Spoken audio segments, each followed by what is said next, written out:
¿Qué simbolizan los tronos en las visiones del Apocalipsis? ¿Cuáles son las opiniones incorrectas sobre los 24 ancianos? ¿Quiénes son y qué función realizan los 24 ancianos? En las visiones del Apocalipsis bíblico, ¿qué simbolizan las coronas de oro? Y alrededor del trono había 24 tronos, y vi sentados en los tronos a 24 ancianos, vestidos de ropas blancas, con coronas de oro en sus cabezas. ¿Quiénes son los 24 ancianos? Estudio del Apocalipsis desde la perspectiva amilenial.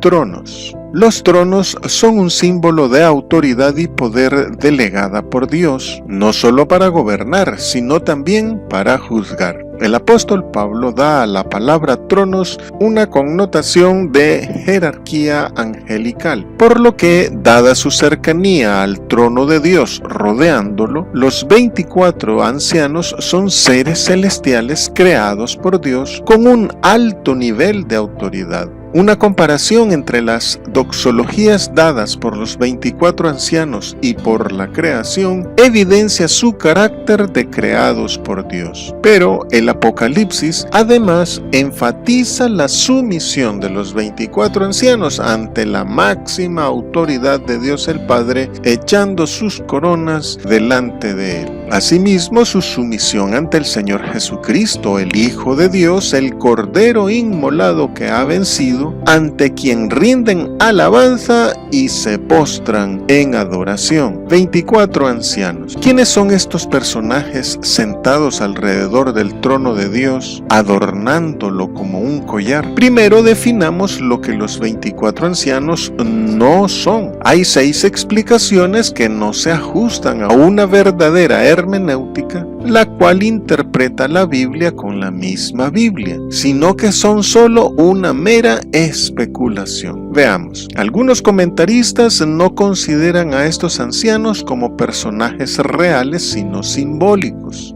Pero en un libro bíblico y además profético no es posible una invención literaria. Otros comentaristas los consideran seres celestiales con un rango diferente al de los ángeles, lo cual es posible, pero ¿cuál sería su función? Ellos no lo definen. Otros piensan que son los representantes de la iglesia en el cielo y citan el capítulo 5 versículos 9 y 10, donde parece que los ancianos se incluyen a sí mismos entre los redimidos por la sangre del Cordero, pero obvian que lo mismo cantan los 4 seres vivientes. Además, donde nuestra traducción dice nos has redimido y nos hiciste reyes, en el manuscrito original dice les compraste de toda tribu y nación y los hiciste reyes y sacerdotes. Es pues que no hablan de sí mismos, sino que adoran al Señor Jesucristo por la salvación dada a nosotros, por habernos redimido. Las autoridades de muchos revisores como Lachman, Tischendorf, Alford, Westcott y Hort, así como el Códice A, sustentan esta corrección en la traducción. Otros, basados en el capítulo 21, versículos 12 al 14, argumentan que los 24 ancianos son representantes de la totalidad de los santos del Antiguo y del Nuevo Testamento, e incluso argumentan que son literalmente los 12 hijos de Jacob y los 12 apóstoles del Señor Jesucristo. El problema es que en la Biblia hay al menos 14 listas diferentes de los 12 hijos de Jacob. Cuando estudiemos sobre los 144,000 sellados, ahí lo veremos. Y dado que Judas quedó fuera de los 12 apóstoles, ¿quién lo reemplaza? Matías, el elegido por los 11, Pablo, elegido por Cristo Jesús, ¿algún otro o quién? Por otro lado, algunos otros comentaristas han llegado a afirmar que los 24 ancianos son seres humanos glorificados. Pero esta es una idea del satánico gnosticismo que habla de falsos maestros ascendidos. Finalmente, otros intérpretes con igual trasfondo esotérico y pagano ven en ellos a divinidades inferiores y les llaman arcontes.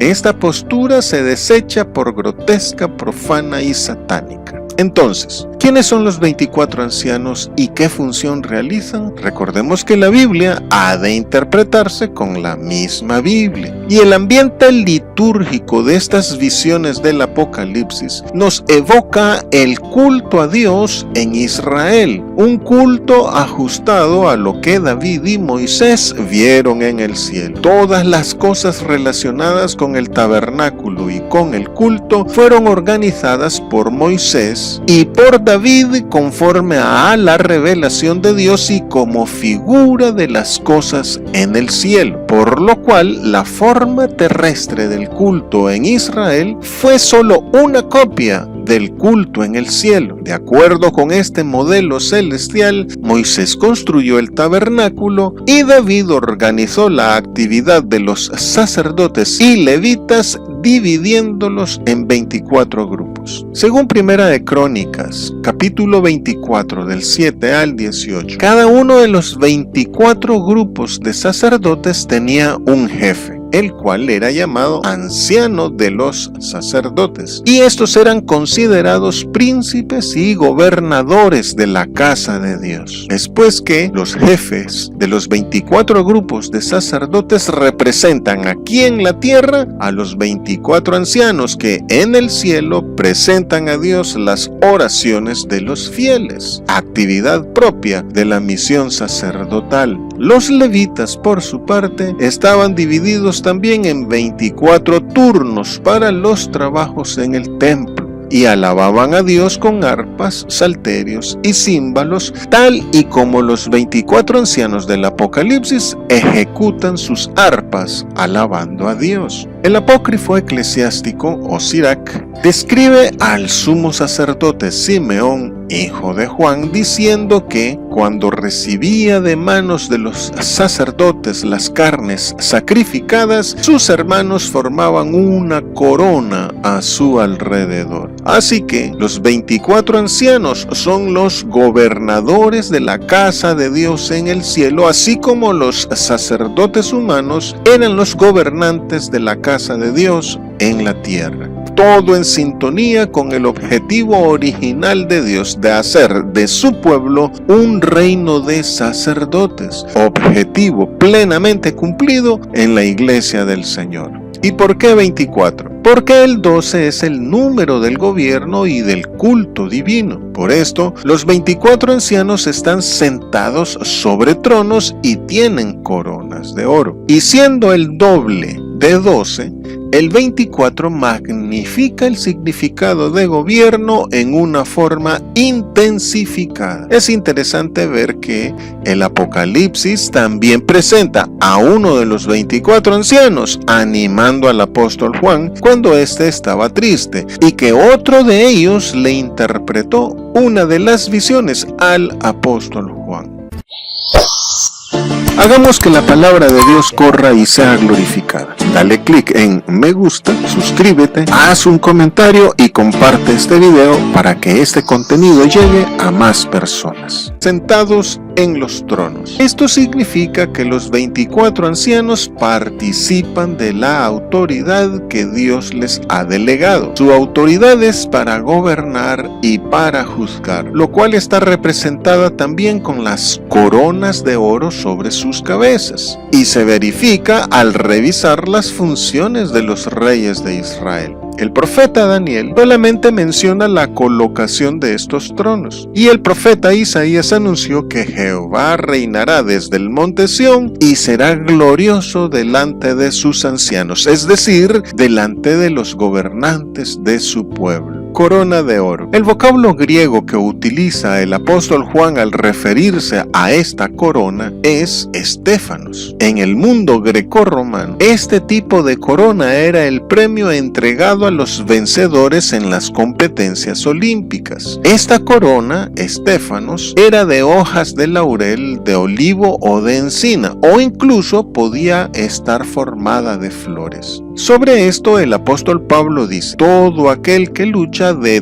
todo se abstienen. Ellos a la verdad para recibir una corona corruptible, pero nosotros una incorruptible. Así pues, el apóstol Juan especifica que Dios, la corona que otorga a los que vencen, es de oro, no de algo tan perecedero y temporal como las hojas de los árboles o de las plantas. Por tanto, además de autoridad divina, las coronas de oro en el Apocalipsis simbolizan victoria espiritual y recompensa celestial por la fidelidad, así como participación en el reinado de Dios y del Cordero. Ahora bien, el Apocalipsis muestra al Señor Jesucristo con esta corona de oro, es decir, lo presenta como el mayor vencedor. Este hecho es reconocido por los 24 ancianos y por eso arrojan sus coronas delante del trono de Dios, reconociendo que su autoridad y honor provienen del Hijo de Dios. Por esto, Cristo Jesús es nuestro ejemplo a seguir y de quien no hemos de apartar nuestra mirada. Así, esta corona de oro es la misma corona incorruptible prometida a los que venzamos al mundo y al pecado por nuestra fe en Jesucristo y a los que amamos